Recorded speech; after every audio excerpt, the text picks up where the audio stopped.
any other sort of bigger projects. So it was sort of a good ongoing project through this time. But it's been tough. It has been tough to stay.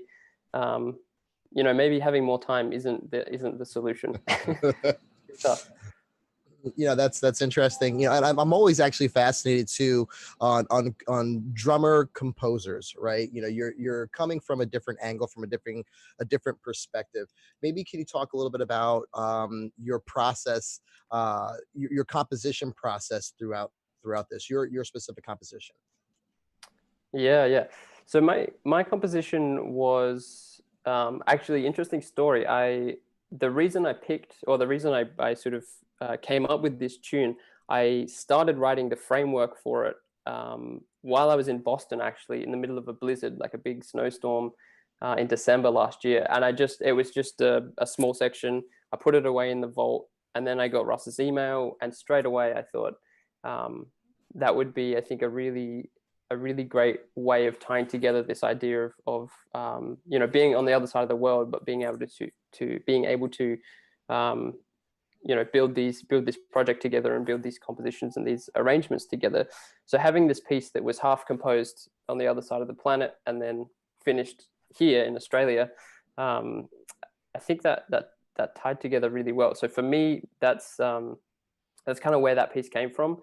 But as far as the composition process, it really varies for me. Sometimes I find writing starting with like a rhythmic idea, or whether it's a drum groove, or if I'm in a place where I'm putting a lot of my focus on a particular culture of music, or if I'm going kind of deep into West African music at this time, maybe the composition will start from some West African rhythm that I was listening to, but a lot of the time it'll start from a rhythmic idea, and then I'll kind of sit at the piano and try my best with my my limited piano chops to shape it into something that feels like it wants to move forward, and something that feels like it can go in all sorts of different directions. Because there's so many, rhythm alone, I could just compose forever rhythmically, but I want to sort of bring this side of it together with the harmonic side of it and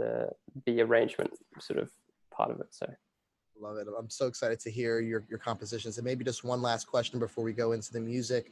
And this one's for the listeners out there. Is there something that you want to draw their attention to? What do you want the listeners to take away from these series of compositions that you put together?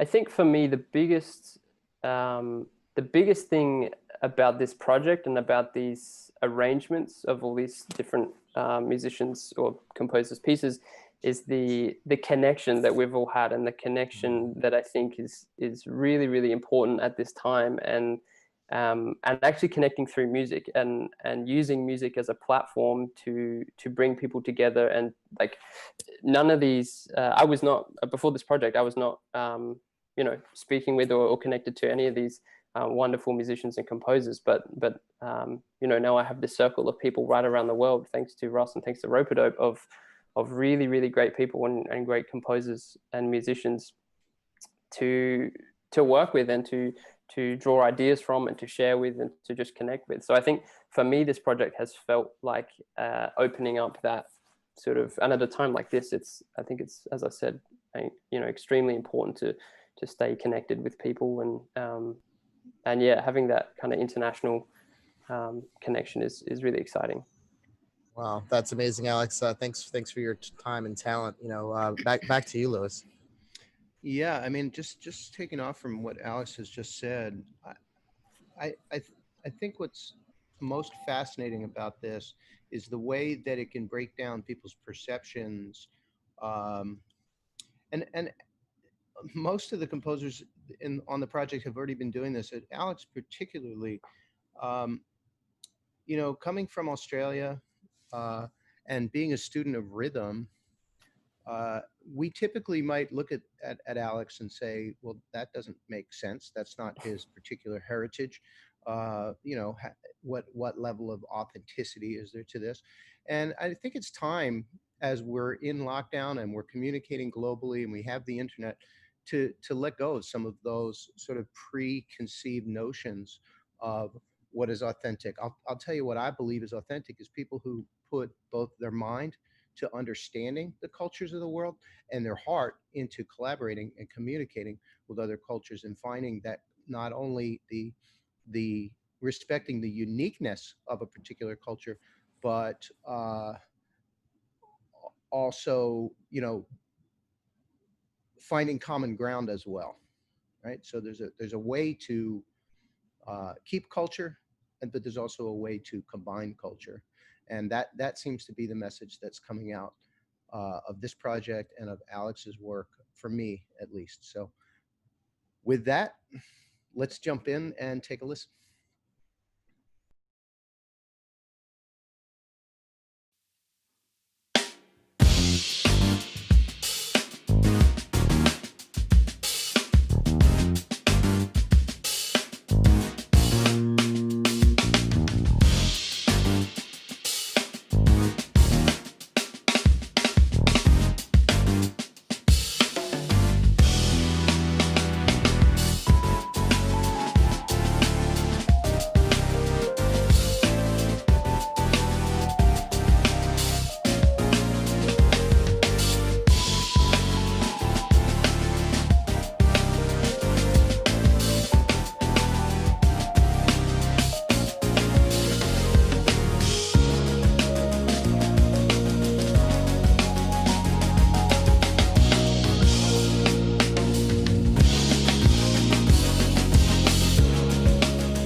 Okay.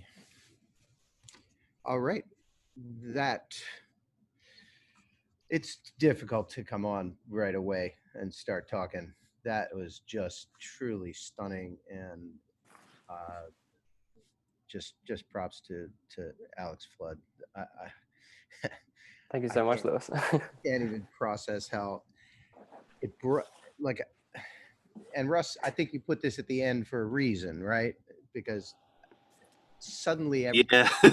makes sense, you know. But I have to ask Alex. So you literally had to perform those tracks in full, record them, and then drum to them. Yeah, so what I did was I made the decision to, rather than, because Russ and I talked about how I could what avenues I could go down as a drummer and percussionist, and for me it made most sense to, rather than do drum only kind of arrangements, which I don't know how I could pull that off, was to make tracks. And so I sort of took the charts, took the paper, and meticulously kind of worked my way around a basic framework in Logic. And then from that, based on how the the melodies and stuff made me feel, I'd make sonic decisions, pick a certain patch, go with that. Okay, that sounds cool. Now what kind of rhythm does it need underneath? So I built these tracks, these arrangements, tried to make them as diverse and kind of contrasting as possible, but also trying to maintain some level of consistency or continuity throughout as well. And yeah, then the fun part was actually just kind of jamming over it all, and trying to do it live. So I did it. I wanted, because of the whole track aspect, I wanted to make it as live as I could when it came to actually playing. So I did it. Did my best to do it in one take, which was a bit of a kick up the bum, but Truly amazing. Yeah. Now how so you had the, for sound quality, and just so I'm a novice at this stuff. So mm-hmm. you ran the audio from your computer through to record the audio track. Yeah. So I multi-tracked. I had obviously the tracks were all done and just bounced as a single stereo file, and then playing essentially just over the top. I sequenced them all together and then just played over the top. I think I recorded eight audio channels, mixed that together, and then just eight It channels. must have been a challenge to get the drums right in that context, right? Yeah, totally. And trying to make it not necessarily, I mean, obviously it's the feature of that particular video, but trying to also let it at times not have to feel like I'm always being featured, because I'm not used to that. I'm used to being the drummer who's 99% of the time not being featured. So trying to sit back and just let the arrangements and let the tunes groove and just kind of simmer, and then start to open up a bit. But I tried to make the arrangements, I tried to take them in directions that were maybe a little unpredictable, or a little to the listener, or a little, I tried to kind of flip the compositions on their head, and take some of them in directions that maybe other people might not. So it's a really fun process. So I'd like to remind people that we're watching we just saw episode 8 of the 9 Takes Global Composers Project, and we're here in the room with Alexander Flood, whose version we saw, and I'd like to welcome into the room Nsao Saraka Yasushi Karasawa from Tokyo. How are you, sir? Good to see you. And Aidan Thorne from Wales. How are you? Blown away, man. Blown away. Yeah. It's really something. And we also have Ernest Ikwanga and Russell Kaplan in the room. So I'd like to kind of open the mic to each of you to chat with Alex about your take and any questions that you might have. Shall we start with Ernest?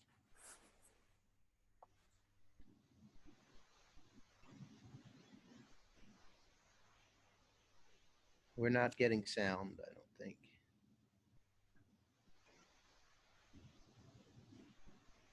Let's jump over to Tokyo, to Yasushi. I'd love to hear your comment while we work on Ernest's audio. Oh, okay. I feel young and new sense. And I feel freshness and something primitive together. Freshness and primitive. And synthesizer sounds, for me, I feel something nostalgic and something fresh feelings for me. I just want to comment and say that with your understanding of the English language and your carefully selected words are stunning. Sorry. Oh, it's good. It's a compliment. You know, it seems like you've learned all the right words. Sorry. Thank you for exciting music. Oh, thank you so much. Ernest, how's the sound? Any success here? Hello. There you are. I'm there. We're all here. Thanks. I think for me, first of all, I think I just want to thank Alexander for his wonderful set and his wonderful arrangements for all the songs. He did a wonderful work. I love what he did, and I'm impressed. And each and every day, actually, it's like I'm watching.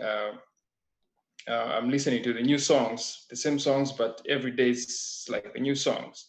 And today it has been also wonderful to watch Alexander playing, and he did a wonderful work. This is what I can say, and I appreciate your talent, and I wish you well, man. Thank you very much for everything. Thank you. I appreciate that. Ernest. Aiden?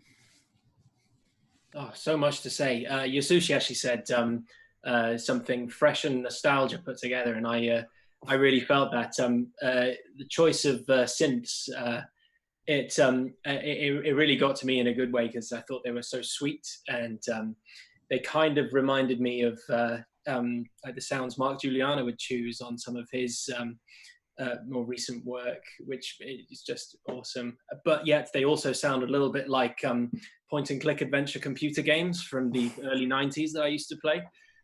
So I was totally into that. And then there's a really specific thing which I loved as a bass player and as a composer. The tune in 7, you split the melody into 7/8, as I think it's written. I can't remember the lead sheet, but you played a slow 7 groove over the, well, it's not slow, but a 7/4 groove over the top of that, and I love that. So I'd welcome you to come and do gigs, but there are none currently. So come to the UK, man. You can do all the non-gigs with me. That was brilliant. I'll be back over there in no time, I hope. So thank you. If you want to visit Wales, you've got a bed here, man.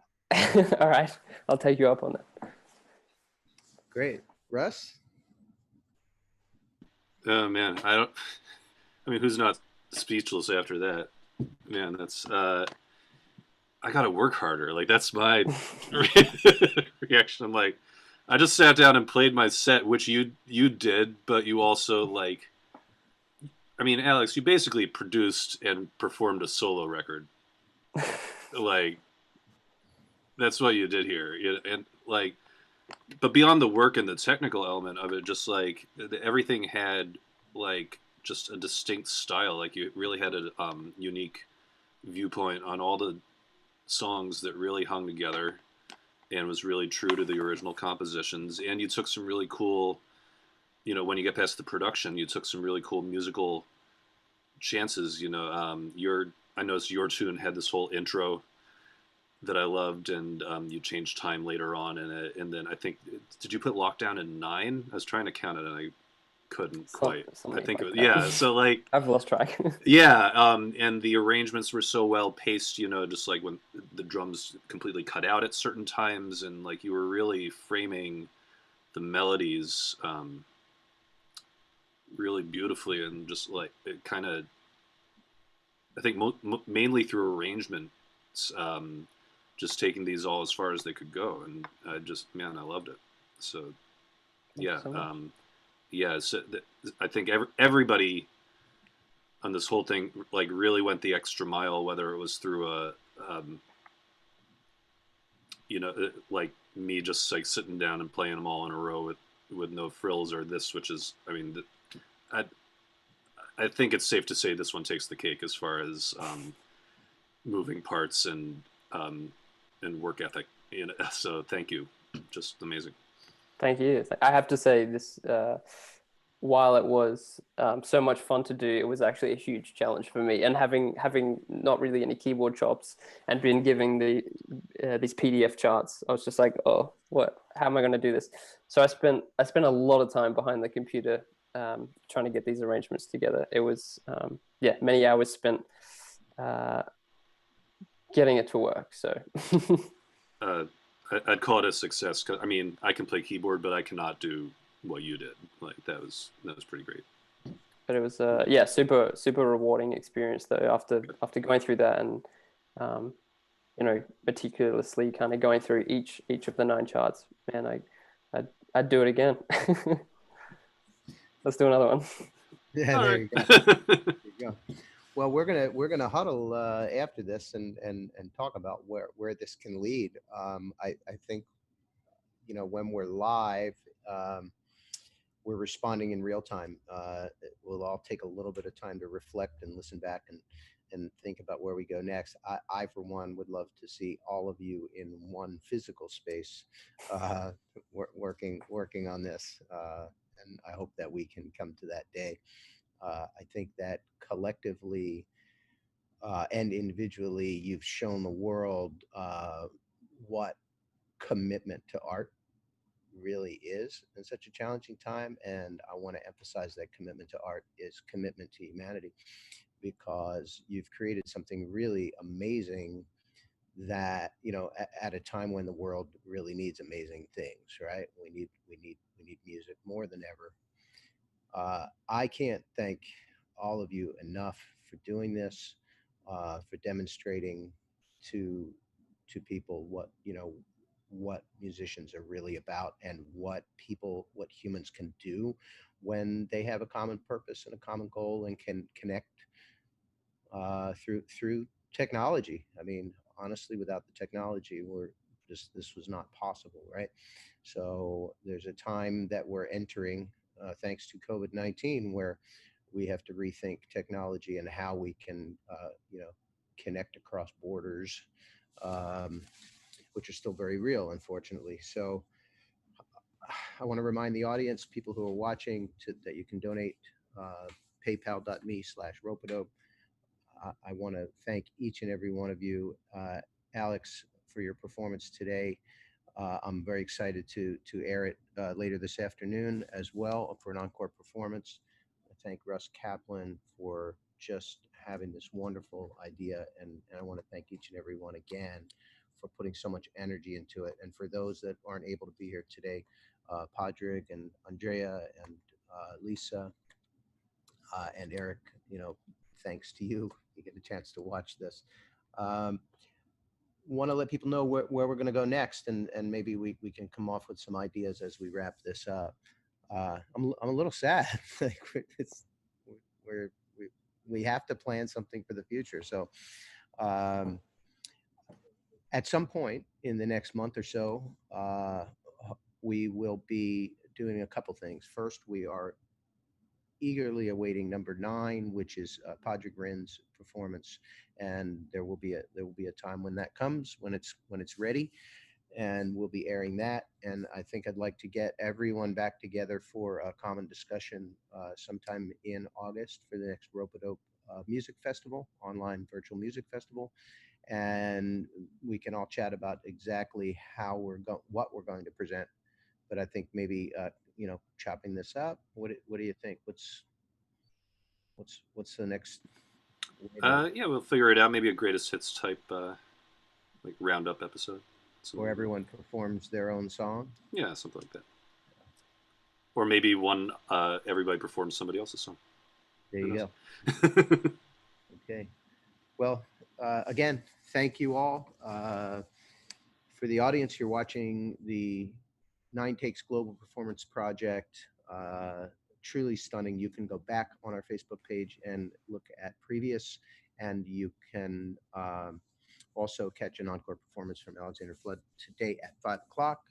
You can donate at paypal.me/ropedope.